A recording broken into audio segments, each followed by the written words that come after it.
को इस्तीफा सौंप दिया है, साथ ही मंत्रिमंडल भंग करने की सिफारिश भी की है। बता दें कि मोदी मंत्रिमंडल की सुबह 11:30 बजे आखिरी बैठक हुई।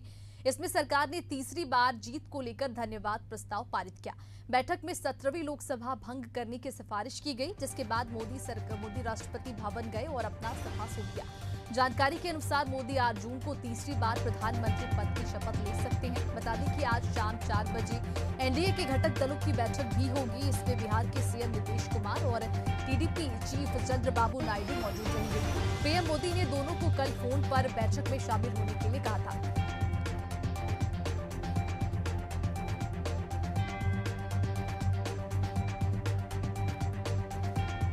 इस खबर पर ज्यादा जानकारी के लिए हमारे साथ स्नेह कमल सेठ फोन लाइन लाइव जुड़ चुके हैं दिल्ली से। स्नेह, आपसे जानना चाहेंगे कि जैसे कि कल नतीजे आए और आज प्रधानमंत्री मोदी ने राष्ट्रपति भवन पहुंचकर अपना इस्तीफा भी सौंप दिया है और आगे ये कयास लगाए जा रही हैं कि चंद्रबाबू नायडू और नीतीश कुमार पर कयास लगाए जा रहे हैं कि वो किस टीम में शामिल होंगे। क्या कुछ जानकारी इसको लेकर?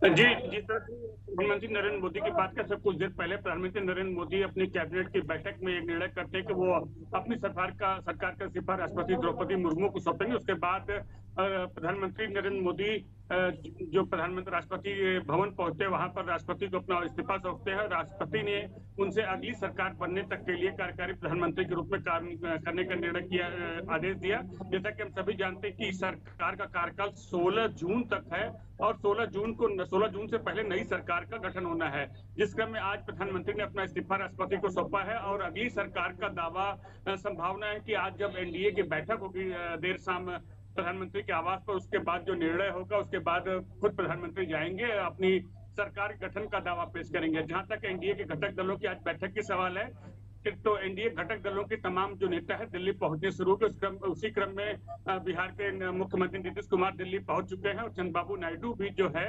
हैदराबाद से दिल्ली के लिए रवाना हो चुके हैं। तो पूरे देश की निगाहें या एनडीए गठबंधन की निगाहें अगर कहें सबसे ज्यादा अगर किसी पर होगी तो वो चंद्रबाबू नायडू और नीतीश कुमार पर होंगी, क्योंकि इन्हीं दोनों की दलों के सहारे जो है एनडीए की जो आगे की भविष्य है वो निर्भर करती है। सरकार का गठन कैसे होगा, क्या स्वरूप होगा, ये सब कुछ डिपेंड जो है नीतीश कुमार और चंद्रबाबू नायडू के रूप पर होगा।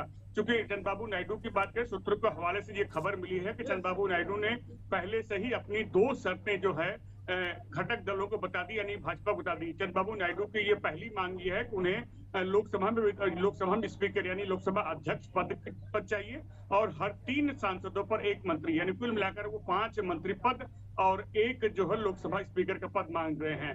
अब देखना यह है कि एनडीए की जब बैठक होती है कि उनकी किन मांगों पर विचार करता है, कितना कुछ मोल भाव या सौदेबाजी में क्या कुछ ले पाते हैं नीतीश और चंद्रबाबू नायडू, और भारतीय जनता पार्टी कितना कुछ अपने लिए बचा कर रखेगी, यह भी देखने की बात होगी। मनीषा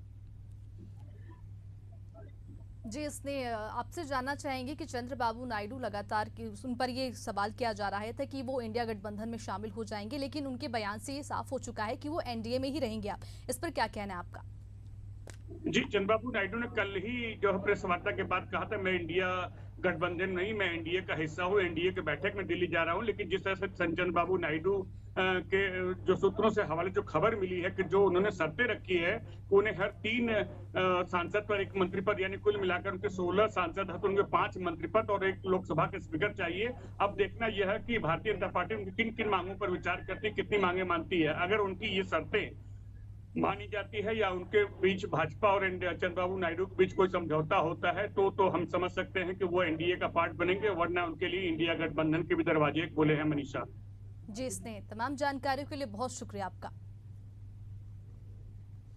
तो लोकसभा चुनाव के नतीजे आने के बाद दिल्ली में नई सरकार के गठन को लेकर हलचलें लगभग तेज हो गई हैं और सभी राजनीतिक पार्टियों ने इसके लिए कोशिशें भी शुरू कर